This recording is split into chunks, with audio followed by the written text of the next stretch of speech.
Στη μάχη των Θερμοπυλών, οι Έλληνες πολέμησαν με τόση γενναιότητα που οι Πέρσες αποδεκατίστηκαν και έπαθαν τουλάχιστον 30.000 απώλειες σε στρατιώτες νεκρούς, χωριστά ετραυματίες, ενώ ο ίδιος ο Ξέρξης τη δεύτερη μέρα της μάχης των Θερμοπυλών πετάχτηκε 3 φορές από το θρόνο του, έντρομος, φοβούμενος για την σωτηρία του στρατεύματός του που αποδεκατιζόταν από την ελληνική οπλιτική φάλαγγα που μέσα από τις ισχυρές ασπίδες και τα μακριά δώρατα κονεορτοποιούσε την ασιατική εισβολή. Οι Ασιάτες, οι οποίοι βρισκόταν στις μπροστινές γραμμές, πέφτανε με μανία πάνω στις ελληνικές ασπίδες και στα ελληνικά δώρατα και προσπαθούσαν να τα κόψουν, να τα σπάσουν, να τα καταστρέψουν, ενώ προσπαθούσαν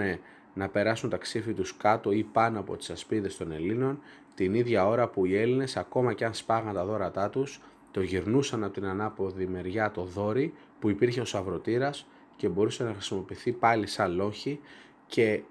όσοι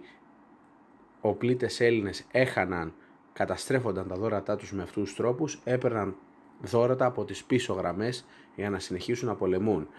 Οι Πέρσες μπροστινές γραμμές προσπαθούσαν πολλές φορές να σωθούν από την ελληνική πολεμική μανία, ενώ οι Πέρσες στις πιο πίσω γραμμές σπρώχνανε μπροστά και βαράγανε οι αξιωματικοί με τα μαστίγια, με ξύφη και με κλωτσομπουνίδια τους στρατιώτες τους να πέσουν δυνατά πάνω στην ελληνική οπλιτική φάλαγγα και να τη διασπάσουν.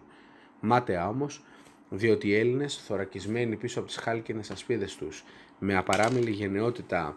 και με απίστευτη αυτοθυσία, πολεμούσαν γενναία ακόμα κι αν κουράζονταν, χτυπούσαν με τις ασπίδες που ήταν βαριές πάνω στις ξύλινες ασπίδες των Ασιατών που σπάγανε σχετικά πιο εύκολα και χτυπούσαν στα γυμνά κορμιά, στα γυμνά αποθωράκιση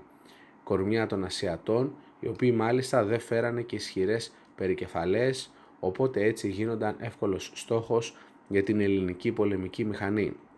Οι Έλληνες πολεμούσαν γενναία, οθώντας μπροστά, βγαίνοντας από το στενό των Θερμοπυλών λίγα μέτρα εκεί που άνοιγε ας πούμε το πεδίο και γινόταν πεδιάδα, εισέρχονταν πάλι πίσω μέσα στο στενό, στην ασφάλεια του στενού, όπου δέχονταν ισχυρές επιθέσεις πάλι από τους Ασιάτες, επιθέσεις που κρατούσαν από την αυγή μέχρι την δύση του ηλίου για 2 συνεχόμενες μέρες, την πρώτη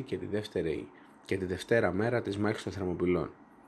Για άλλες λεπτομέρειες για τη μάχη των Θερμοπυλών θα ακολουθήσουν και άλλα short στο κανάλι Κλήτος 279.